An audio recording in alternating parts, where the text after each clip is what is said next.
planned filmings for this year, and I'm actually going to start with a railway thing because I'm here at Crowhurst Station and I'm going to have a look at what's left or what I can find of the old Crowhurst to Bexhill West branch line, which has personal connections to me, as we'll find out when we go along. Now it turns out there's evidence of a private siding here back in 1877, but apart from that nothing existed until 1902, when what was then the South Eastern and Chatham Railway decided they would build a branch line to Bexhill to compete with the London, Brighton and South Coast, who had got there first and had taken the London trade. Well, South Eastern and Chatham decided that they could offer a shorter alternative, something like 10 to 16 miles shorter journey to London, whichever way you went, and so they built a grand station here. And as you can see as I walked towards it this morning, it ain't so grand now. And this little building in the corner here, not sure what it is, that's a little ticket office. And here's a photograph of the station as it originally was. You can see what a grand affair the building was as originally built just after 1902. And there's the little building on the left, still there, only when it was first built it was the old lamp room. It's probably all that's left of the old station buildings. All closed up, as you can see, this time of the morning. Well, it is 6:15 on a Sunday morning. Not sure whether this overbridge is original or not, but it certainly has that kind of look about it. I think it looks as though the station's being refurbished at the moment. I'm going to take a wander down the platform here.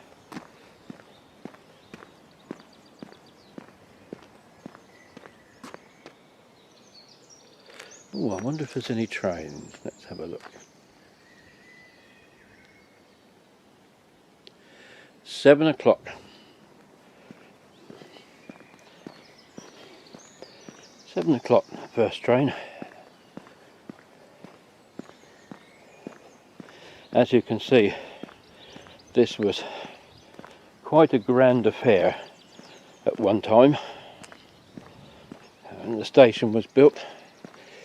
There were these 2 platform roads and 2 through roads for the express trains to London, and all of a sudden Crowhurst, from being a quiet little backwater, suddenly became an important junction. And it follows that there's a fair bit of development, as often the case, followed the railway, and you can see that in the various types of architecture up and down the road. But the road, funny enough, goes down towards the bottom of the village. Crowhurst,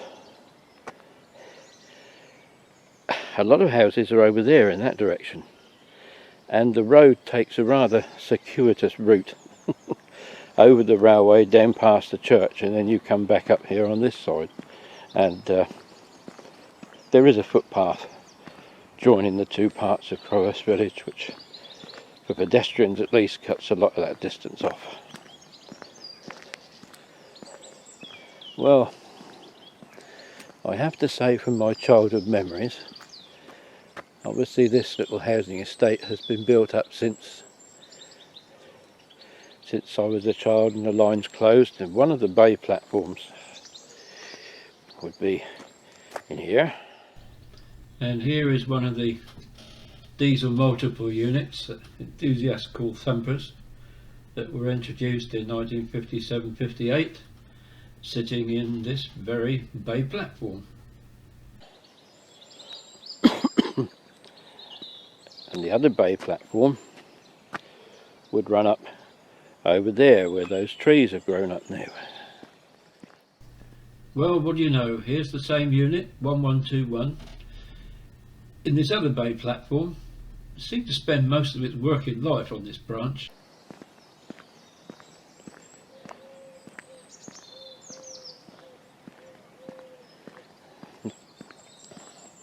And the actual branch to Bexhill west,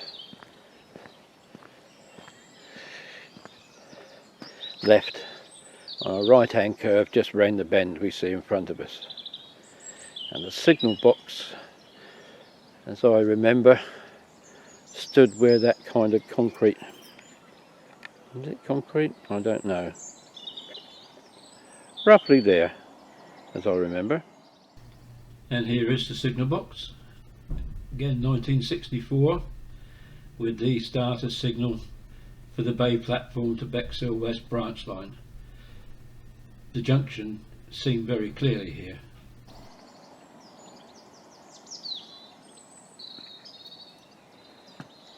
Very grandiose affair, and as you can see, Crowhurst is not exactly a busy village. And here we are looking back in 1964, just before closure of the branch, and it was still a good looking station in those days. And the second photograph shows the train from Charing Cross just arriving, with the station staff ready to leap into action as soon as it stops. And at sunrise on a Sunday morning, it's very, very quiet. But this is where the branch line suddenly became a main line, and until the beginning of the Second World War, the South Eastern and Chatham and then the Southern, they ran through trains to London's Charing Cross, and for a while actually did quite well in competition with the London, Brighton and South Coast, and more of that a little later on. Just before I leave Crowhurst, I think you can just see, if I pan into it, in the distance, there is the road bridge carrying the road from Telham and Battle over the top of the railway line. As I say, once you're over that bridge, there's quite a distance to go still before you arrive at the station. And some survivors here from the old Southern Railway days, these concrete panels. The Southern were great users of concrete in the late 20s and the 30s, and they had several places around where they made all these, if you like, prefabricated concrete segments from which they built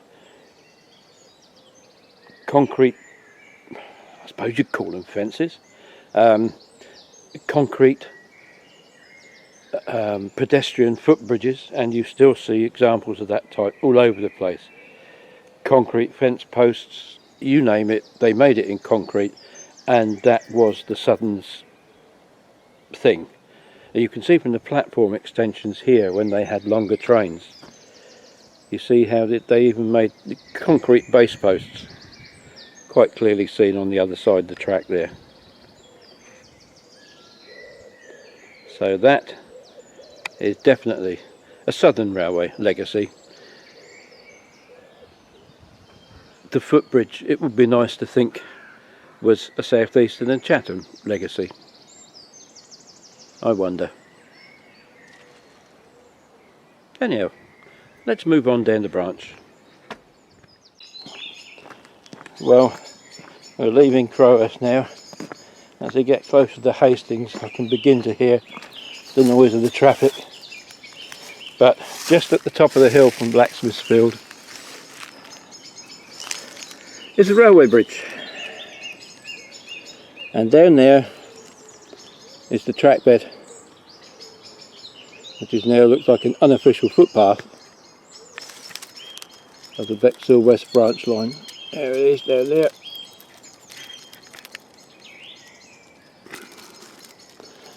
See how the trees have all grown up. Let's take a look over this side.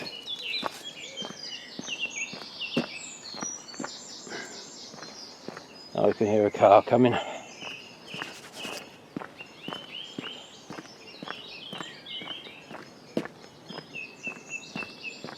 Maybe it isn't.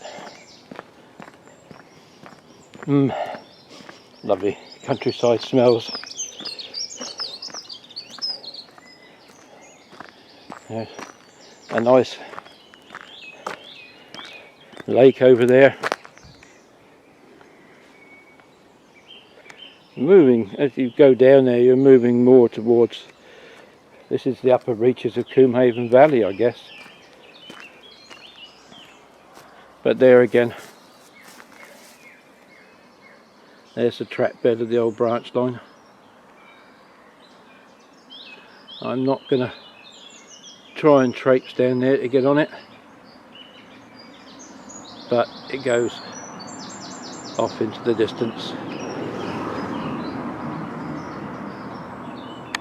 Down towards where there once stood a beautiful 17-arch viaduct that was destroyed, I think, with indecent haste in 1969 after the railway branch closed. When I was a kid living in Hollington, the teenagers used to get themselves a packed lunch and go off in their little groups of 2, 3, 4 for the day for an occupation that they called fence and arches. And the idea, oh look at those lovely bluebells. Aren't they beautiful?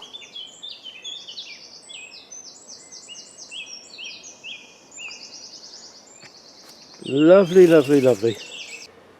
There's some nice trees here. Well, I stayed a bit longer than I intended to in Crowhurst, which means things are getting much busier now.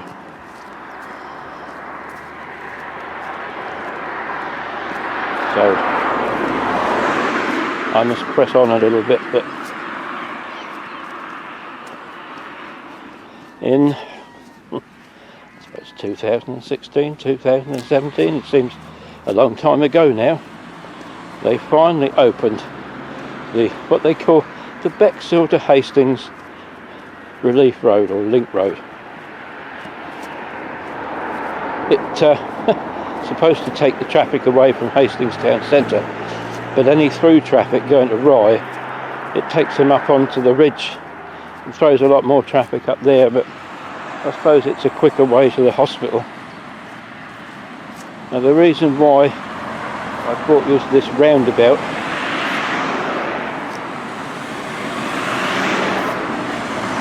is to have a look at that railway bridge there.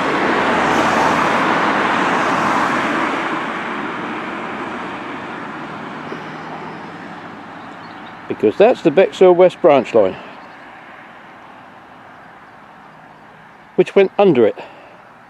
I think Glover's Lane, I think it is.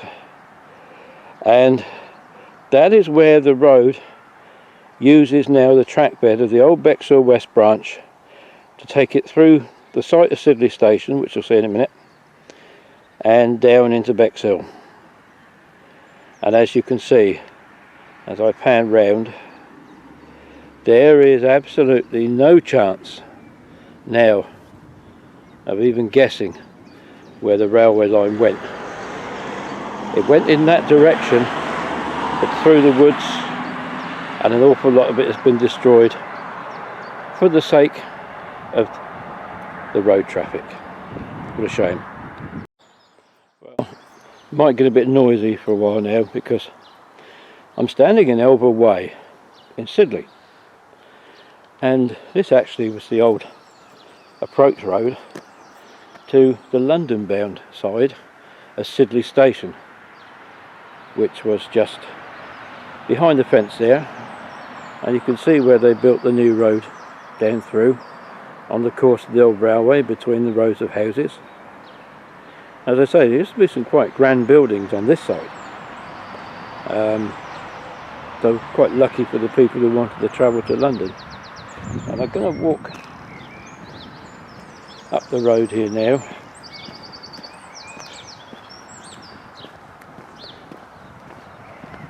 Sadly that fence there is a little bit high, but this road has been built up obviously over the years. As far as Sidley Station is concerned, there's virtually nothing left except for, and I don't think I can get much higher to go to it, but that building there, which you see,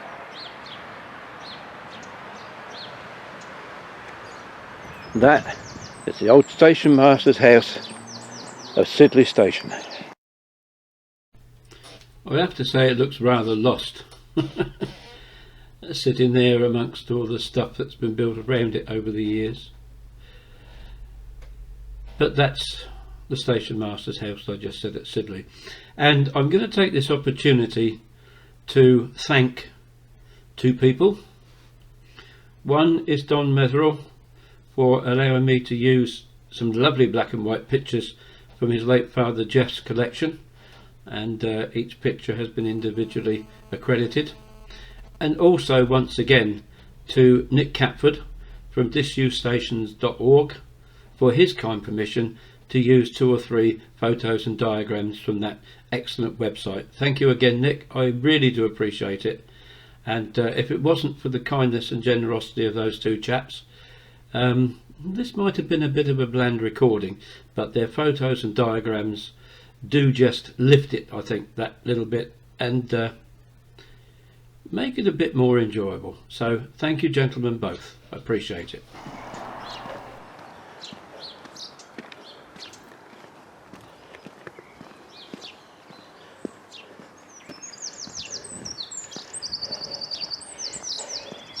The blackthorn is now, I think, virtually fully out. It was a bit late this year, and I think that's why we've had such a late cold spell. The temperature usually drops when the blackthorn comes out. That's what they call it, a blackthorn winter. But there's some lovely white bells here in amongst the bluebells on this bank. Isn't that pretty? Are these native English bluebells though? Or are they? They actually look more to me the way they come off those stems. I think these are not native at all. These look like the Spanish variety. The English ones, they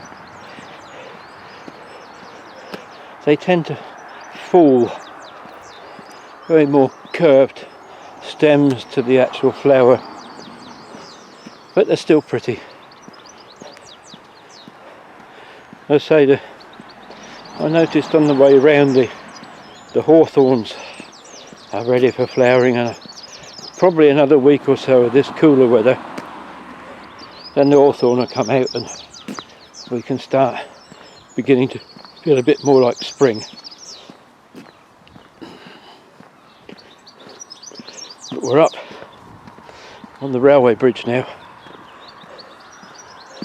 above the old railway line, and you can see the brick retaining wall. Now you see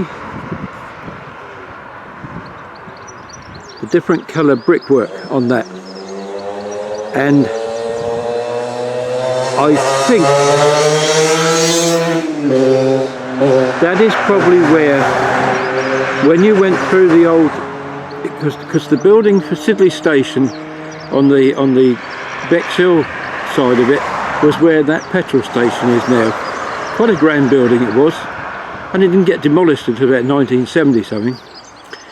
And when you came out of the booking office, you came out and went down a walkway, which I think came out where that newer looking brick is, and then you came onto a footbridge which brought you across the railway line if you're going to London, and then you dropped down onto the platform down there if you wanted to go to Bexhill. And here we get a better view excuse me, of the station master's cottage. There it is.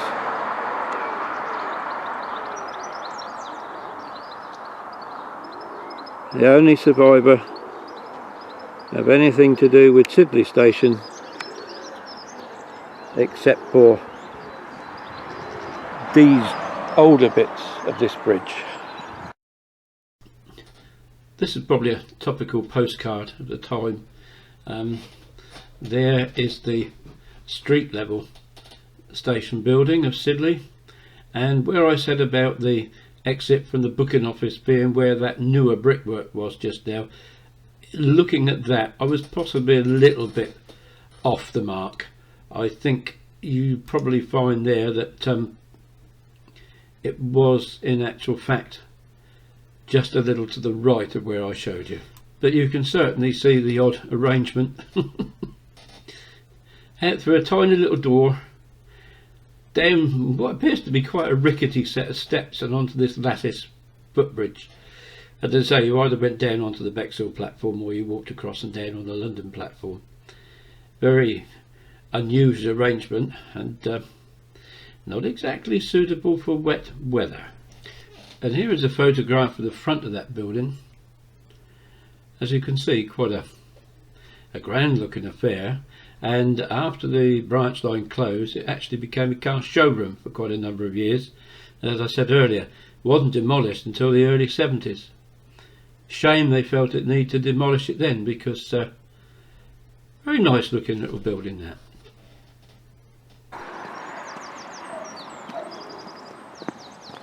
Now I'm going to take you across the road.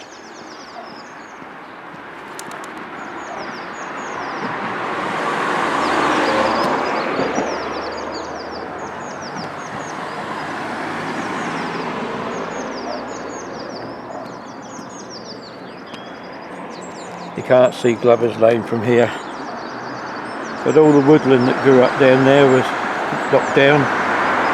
You see the work they've had to do to build this, I don't think it's pretty at all, but retaining wall. And this is the Sidley end of what was the branch line at Crowhurst. And it's now starting to get busier, so I better get down to Bexhill West and have a look there. But just before we go, one last look at Sidley Station with a train in it. One of the old I think they were Wainwright carriages, these used as push-pull units with H-class locomotives between the end of the Second World War and the conversion to diesel in 57-58. But here it is at Sidley Station on its way to Bexhill West.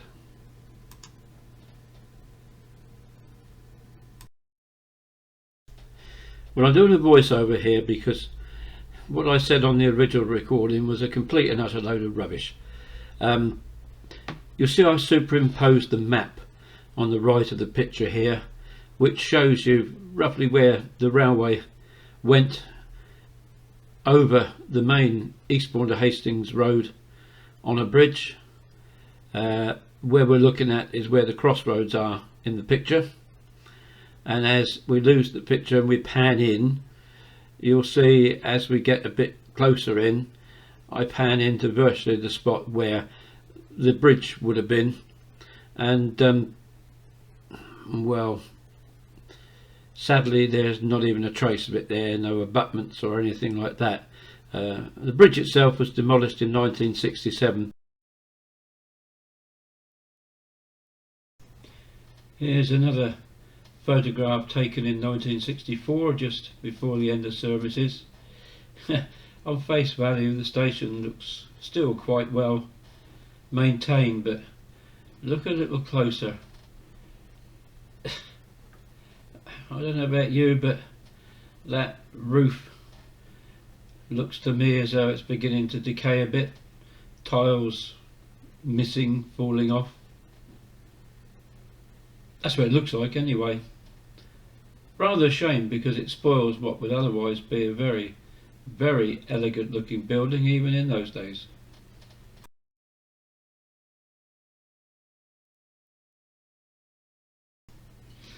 I have to say that my dad, although he passed away many years ago now, unfortunately, he didn't even make it to retirement.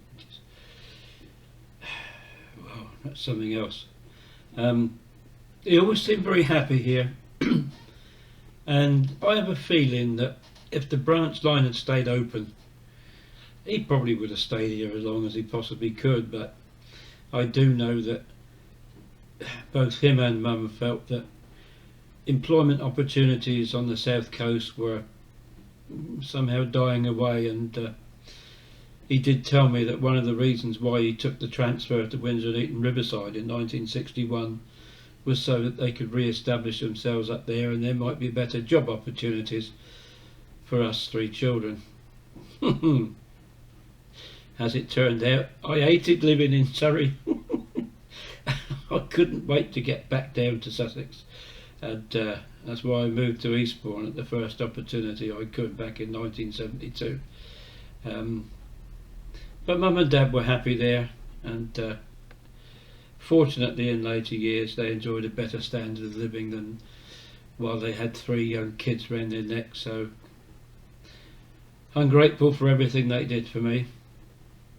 That's why this particular video has been a bit of a personal pilgrimage. I'm proud to dedicate it to my dad anyway.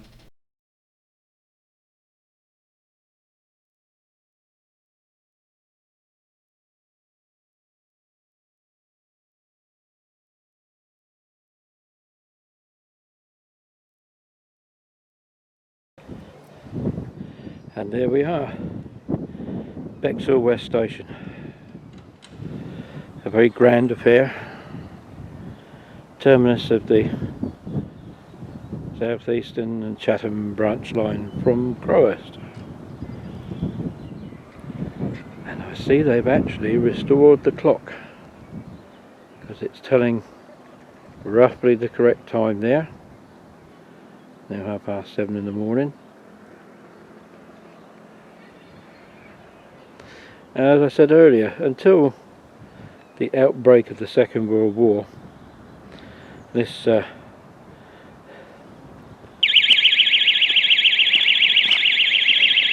an alarm going off, I don't know why.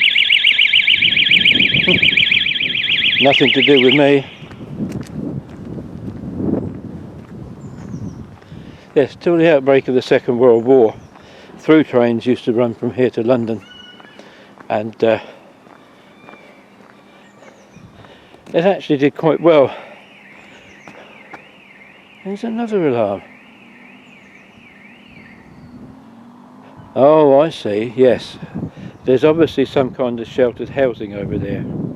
And that was built on the site of the old Mason and District bus garage. And here we have two connections with my dad, because my dad was a conductor on Mason District when I was born, and so he would occasionally work into the old M&D Bexhill garage. Then he went on the railways, and he eventually became signalman at Bexhill West Station, and he was here until 1961. And we're looking now towards the old goods yard here. And Dad's signal box was way over there in the distance. And there is the box, looking from almost down the end of platform 1. You'll notice those industrial looking buildings over there on the right, and I'm pretty sure that at least one of them survives as part of the timber yard we saw in the video a little earlier at the crossroads in the centre of, well, I say the centre, it's not the centre of town anymore really, is it, but you know what I mean.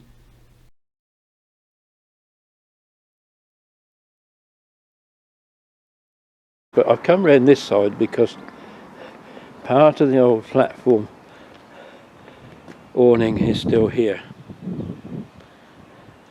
Now, when the station was built, it had two island platforms.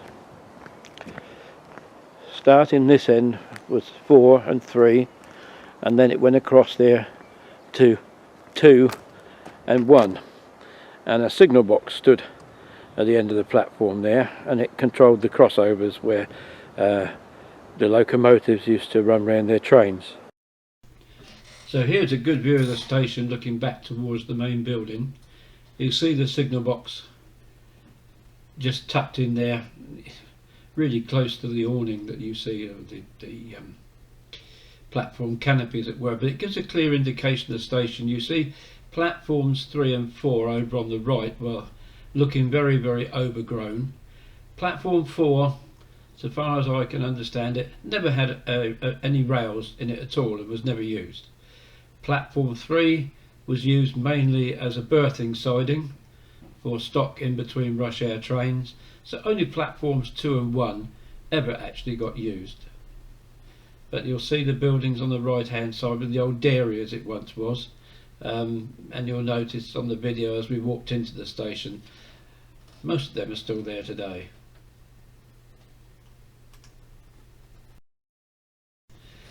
Well, that last photograph was taken in 1964, just prior to the end of services. But I've included this one as well because it provides quite a nice contrast. Looking at the rolling stock in platform 1, one might guess this was probably taken early 50s, I would think, maybe a little later, but I would think early 50s was probably a good guess. You'll see the station looks, if possible, rather nicer. The platform canopy at least has all its covering on it, and it really is a shame to contrast this with the previous picture when you see just how much the station was allowed to run down.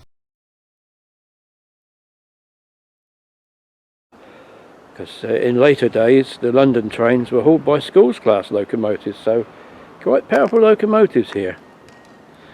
Then came something called electrification, and between 1935 and 1939 the LVSC line through what is now Bexhill, or what was then named Bexhill Central, suddenly had fast electric trains to London, and so the fortunes of this line began to wane. Never picked up again. The expresses didn't run after the war. Instead settled down to a series of shuttle trains between here and Crowhurst, operated by, I think, H-class locomotives with rather ancient coaches operating on a push-pull basis. And in 1958, I think it was, they were replaced by what we railway enthusiasts know as thumpers. And here is one of the push-pull sets sitting in platform 1. We did see a photograph with an H-class loco at the other end back at Sidley. Don't know where the loco is at the moment. It's probably gone for servicing or something, maybe water, I'm guessing. Anyway, that set sits there ready to return to Crowhurst. And there, sitting in platform 2, is what replaced those ancient looking carriages, and more what my dad would have been used to, the 2-class diesel electric multiple units known as thumpers, and these were the mainstay of services until he got transferred to Windsor in 1961. And apart from them, and I think a daily pickup freight, life was rather quiet in those days.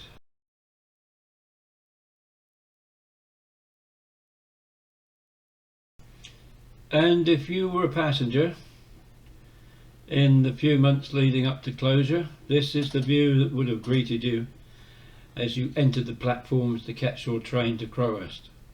You'll see, looking rather sad, you'd think it's a nice grand canopy that you're going to be walking under. The fact that there's no covering on it, you probably wouldn't discover until you got underneath it in the pouring rain and wondered why you were getting soaking wet.